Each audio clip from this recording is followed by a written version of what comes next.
నమస్కారం అండి. ఎలా ఉన్నారు అందరూ? ఈరోజు ఏ టాపిక్ మీద మేము ముందుకు వచ్చానంటే, ఈ నెల మే 13వ తారీఖు మనకి దేశమంతా పార్లమెంట్ ఎలక్షన్స్, కొన్ని రాష్ట్రాలకు అసెంబ్లీ ఎలక్షన్స్ ఉన్నాయి కదండి. అయితే ఆ రోజు ప్రభుత్వం మనకి సెలవు దినంగా ప్రకటిస్తుంది. చిన్న చిన్న షాపుల దగ్గర నుంచి కూడా మొత్తం లేబర్ యాక్ట్ ప్రకారం కూడా మొత్తం హాలిడే ఎందుకు ఇస్తారంటే, అందరూ ఎక్కడెక్కడున్నా సరే వాళ్ళ ఓటు ఉన్న స్థలానికి వెళ్ళి ఓటు వేసి రావడానికి అనుకూలంగా ఉండడానికి ఇస్తారు. అయితే ఈ మధ్యకాలంలో మనం కొంచెం ముఖ్యంగా యూత్ దగ్గర నుంచి వింటున్నటువంటి ఏంటంటే, శనివారం, ఆదివారం, సోమవారం వరుసగా హాలిడేస్ వచ్చినాయి కాబట్టి, అది కూడా సమ్మర్ హాలిడేస్ కాబట్టి పిల్లలతో చక్కగా ఫ్యామిలీతో అవుటింగ్కి వెళ్ళిపోదాం. యూత్ అంటే మరీ 22 కొంచెం కొత్తగా పెళ్ళైన వాళ్ళు, చిన్న చిన్న పిల్లలు ఉన్న వాళ్ళు, వాళ్ళది అదే ఊహ. పెళ్ళి కాని వాళ్ళు అయితే శుభ్రంగా బైక్ రైడింగ్లు, లాంగ్ డ్రైవ్, లేకపోతే ఊరికి వెళ్ళిపోదాము, ఆ విధమైన ఆలోచనలే. కానీ బాధ్యతగా ఎక్కడైతే ఓటు హక్కు వినియోగించుకునే కేంద్రాలు, మనకి పోలింగ్ సెంటర్స్ ఉంటాయి కదండి, అక్కడికి వెళ్దాము, ఓటేద్దాము, ఆ రోజున ఎక్కడున్నాము అదే స్థలంలో ఉందామనే కాన్సెప్ట్ కొంచెం ఏంటండి 80% తగ్గిపోయింది. 20% మంది మాత్రమే బాధ్యతగా ఓటేస్తున్నారని మాత్రం తప్పనిసరిగా మనం ఒప్పుకోవాల్సిన విషయం. దీనికి బోలెడన్ని కారణాలు ఉన్నాయండి. ఒకటేమో నిర్లక్ష్య ధోరణి. నేను ఒక్కడిని ఓటేయకపోతే నా ఓటుతోనే ప్రభుత్వాలు నిలబడతాయా, నేను వేయకపోతే ఏమైంది అని. రెండోది ఏంటంటే, ఓటర్ లిస్ట్ అనేది అప్డేట్ అవ్వలేదండి. గత 12 ఏళ్ల నుంచి 2009-10లో ఎలక్షన్స్ జరిగినప్పుడు అయిన ఓటర్ లిస్టే ఇప్పటికి కూడా నడుస్తూ ఉంది. ఈ మధ్య గ్యాప్లో కోవిడ్ సిచ్యువేషన్లో చనిపోయిన వాళ్ళు ఉన్నారు. తర్వాత యుఎస్లకి అటు స్టడీస్ కని వీళ్ళు అక్కడ సెటిల్ అయిపోయిన వాళ్ళు ఉన్నారు. ఇక్కడ ఓటర్ లిస్ట్లో పేర్లుండి, కొంతమంది ఈ స్టేట్లో ఓటు హక్కు ఉండి వేరే స్టేట్లో ఉంటున్న వాళ్ళు ఉన్నారు. సిటీ మధ్యలో రెంట్లకు ఉండి, తర్వాత ఈ సిటీ అవుట్స్కట్స్లో ఈ అపార్ట్మెంట్లు అవి పెరిగిన తర్వాత అటువైపు షిఫ్ట్ అయిపోయిన వాళ్ళు ఉన్నారు. చూసుకుంటే ఎక్కడున్నా సరే ఓటు హక్కు అనేది వినియోగించుకునే అవకాశం ఉంది. కానీ 10 కిలోమీటర్లు 12 కిలోమీటర్లు ఈ ఎండల్లో ప్రయాణించి వెళ్ళి ఓటేయాలా, అవసరమా, ఇవన్నీ కొంచెం చిన్నపాటి సంకుచిత ఒపీనియన్స్ అనుకోవచ్చు. మన సంకుచితంగా ఆలోచిస్తున్నారండి. మన గత చరిత్రలో చూసుకుంటే ఒక్క ఓటుతోనే కూలిపోయిన రాజ్యాలు, కూలిపోయిన ప్రభుత్వాలు కూడా ఉన్నాయి. మనం గనక ఓటు హక్కు వినియోగించుకున్నంత మాత్రాన మన ఓటు అలాగే ఉండిపోదండి.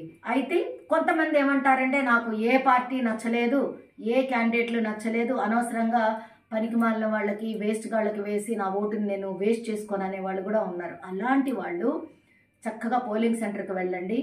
ఏ పార్టీకి ఓటు వేయద్దు. నోటా అని కింద ఒక బ్లూ కలర్ బటన్ ఉంటుందండి ఈవీఎం మిషన్లో, అది ప్రెస్ చేసేయండి. అది ప్రెస్ చేస్తే ఏమవుతుంది తెలుసా, నాట్ యాక్సెప్టెడ్ అనమాట. నేను ఏ పార్టీకి నేను ఓటు వేయలేదు, కానీ ఒక పౌరుడిగా నేను ఓటు హక్కును వినియోగించుకున్నాననే ఒక సంతృప్తి కలుగుతుంది. ఇంకా కొంతమంది చూస్తే ఎంత డెడికేటెడ్గా ఉంటారంటే, పెద్దవాళ్ళు చక్క కార్లలో వెళ్ళి, వీల్ చైర్లలో వెళ్ళిపోయి వేరే వాళ్ళ కర్ర సహాయం తీసుకొని ఓటు వేసి వచ్చే వాళ్ళు కూడా ఉంటారు. ఇలా మనకి రకరకాల మంది సొసైటీలో కనిపిస్తారు. ఇప్పుడు చూస్తే మనం అక్కడక్కడ ప్రభుత్వాలు హోర్డింగ్లు కూడా పెట్టినాయి. మే 13 సెలవు దినం కాదు, ఎన్నికల దినం. అంటే ఏంటంటే, ఎక్కడ వాళ్ళు అక్కడే ఉండండి, చక్కగా మీ ఓటు హక్కుని వినియోగించుకోండి. ఈ ఓటర్ లిస్ట్ రిఫ్రెష్ చేయకపోవటం వల్ల మనకి న్యూస్లో వింటున్నాం 40% ఓటింగ్ అయింది, 50 రిఫ్రెష్ అవ్వనందువల్లే మనకి తర్వాత ఓటు హక్కు సక్రమంగా అందరూ వినియోగించుకోవట్లేదు.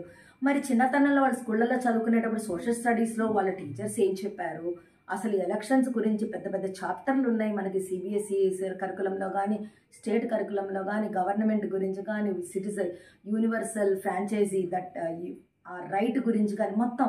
మరి అవన్నీ చదువుకున్నా మర్చిపోయారా? చదువులు అయిపోయిన తర్వాత ఒక ఉద్యోగం ఒకటే ఇంపార్టెంటా? ఆ ఉద్యోగం చేసుకుంటూ కుటుంబ బాధ్యతలు చక్కగా నిర్వర్తిస్తున్నారే, మరి దేశాన్ని పరిపాలించే ప్రభుత్వం కూడా సక్రమంగా ఉంటే అందరికీ మేలు జరుగుతుంది కదా. అందుకని నేను ప్రొఫెషనల్ ఒక సోషల్ టీచర్ని కాబట్టి మీకు కొంచెం అవేర్నెస్ ఇద్దామనే ఉద్దేశంతో ముందుకొచ్చాను.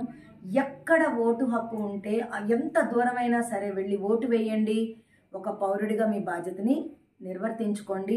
ఒకవేళ మీ ఓటు గల్లంత అయిందనుకోండి, రకరకాల ఆప్షన్స్ ఉన్నాయండి వాటికి. ఎలక్షన్ వెబ్సైట్లోకి వెళ్ళిపోయి దానికి కంప్లైంట్ ఇవ్వచ్చు. చాలా రకాలు ఉన్నాయి. ఇవాళ ఇంకా ఒక 5-6 రోజులు సమయం ఉంది కాబట్టి మీ ఒకవేళ ఓట్లు ఎక్కడాలి మీకు స్లిప్లు ఇవ్వకపోయినా లోకల్గా ఉండే మీ లీడర్స్ని అడగండి, తీసుకోండి. లేకపోతే మనకి వెబ్సైట్లోనే రకరకాల ఆప్షన్స్ ద్వారా బోలెడన్ని సాఫ్ట్వేర్ ఇవి వచ్చినాయండి. మొత్తం టెక్నాలజీ మీకు చెప్తారు. లోకల్ లీడర్స్ ఎవరెవరైతే ఉన్నారో వాళ్ళు చెప్తారనమాట. మీ ఫోన్ నెంబర్ నొక్కంగానే అసలు మీ పోలింగ్ స్టేషన్ నెంబర్ ఏంటి, ఎక్కడుంది మొత్తం కూడా మీకు ఇంటికి వచ్చి స్లిప్లు ఇవ్వాలనే లేదు. చక్కగా ఏదో ఒక రకంగా మీ ఓటు ఎక్కడుందో తెలుసుకొని ఆ స్టేషన్కి వెళ్ళి మే 13న 7వ తారీఖున 7 గంటల సమయం నుంచి సాయంత్రం 5 గంటల వరకు కంటిన్యూస్గా మనకి పోలింగ్ సెంటర్లు తెరిచే ఉంటాయి. ఏదో ఒక సమయంలో వెళ్ళండి, చక్కగా ఓటు వేసుకోండి. తెలంగాణలో అయితేనేమో, ఏపీలో అయితేనేమో అసెంబ్లీది ఉంది, పార్లమెంట్ ఉంది. ఇక్కడున్న కొంతమందికి ఏపీలో కూడా ఓటు హక్కు ఉందండి. ఉన్నా కూడా చక్కగా వెళ్ళండి. ఛార్జీలు అయితే అయినాయి, చక్కగా ఓటు హక్కు వినియోగించుకోండి. సక్రమమైన నాయకుడిని ఎన్నుకోండి. అప్పుడు మన రాష్ట్రమే కాదు మన దేశం కూడా అభివృద్ధిలో ఉంటుంది. దేశం బాగుపడితే మనం కూడా బాగుపడతాం. తప్పకుండా ఓటేయండి. ఓటే మీ ఆయుధం, ఇది మాత్రం గుర్తుపెట్టుకోండి. నేను గనక చెప్పింది మీకు నచ్చినట్టయితే లైక్ చేయండి. మీకు తెలిసిన వాళ్ళందరికీ షేర్ చేసి ఓటింగ్ పట్ల చిన్నపాటి అవగాహన కల్పించడానికి ప్రయత్నించండి. మొట్టమొదటిగా మా ఛానల్లో వీడియో చూస్తున్న వాళ్ళ ఛానల్ని సబ్స్క్రైబ్ చేసుకోండి. పక్కనున్న బెల్ ఐకాన్ని ప్రెస్ చేస్తే మీ వీడియో నోటిఫికేషన్ మీ వీడియో పెట్టంగానే మీకు నోటిఫికేషన్ ఒకటి రావడం జరుగుతుంది. ఇదే విధమైన సపోర్ట్ మా ఛానల్కి అందిస్తారని ఆశిస్తూ ధన్యవాదాలు. తప్పకుండా ఓటేయండి. పౌరుడిగా మీ బాధ్యతను నెరవేర్చండి. ధన్యవాదాలు.